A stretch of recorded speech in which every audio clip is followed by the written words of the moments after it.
Seguramente usted ha visto a Eco y a Evil en acción, en búsqueda de personas con vida en desastres naturales como en los sismos de 2017 en la Ciudad de México. Pero ¿sabe usted cómo son entrenados? Los manejadores de la unidad canina de la Secretaría de Marina nos cuentan cómo los preparan. Lo que nosotros queremos es tener un perro muy eficiente, un perro que se adapte a cualquier condición, un perro que pueda subir escombros, que pueda ser bajado en rapel, que pueda ser bajado en la espalda del manejador, que no le tenga miedo a las alturas. Entonces vamos aumentando el grado de dificultad para el entrenamiento de estos perros. Nosotros entrenamos con personas.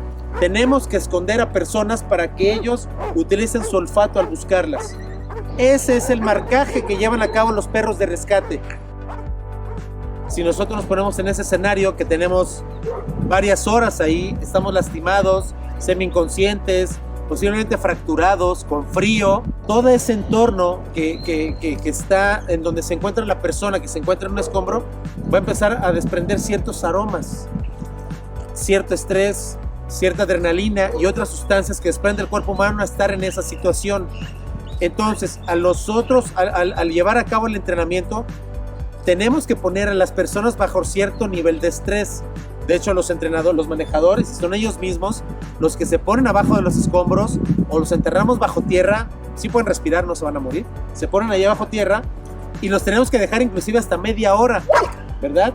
Los podemos poner hasta media hora en esta condición para que la misma condición de la persona empiece a segregar estas sustancias que el mismo cuerpo humano despide al estar en esta situación, y es lo que va a buscar el perro.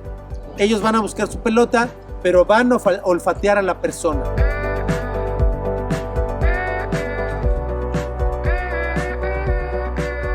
Deben estar preparados para cualquier escenario.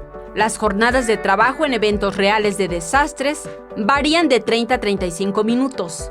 Hay muchos factores que afectan una estructura colapsada. Si hay viento, si hay lluvia, puede estar aquí la persona, pero si hay una corriente de aire y sale en el otro extremo, a lo mejor el perro me va a marcar en el otro extremo.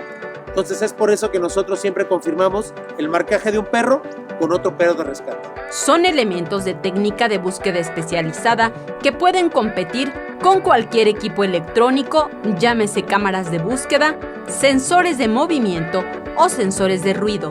En las imágenes, Liber Rodríguez, Saray Mariscal, 21 Noticias.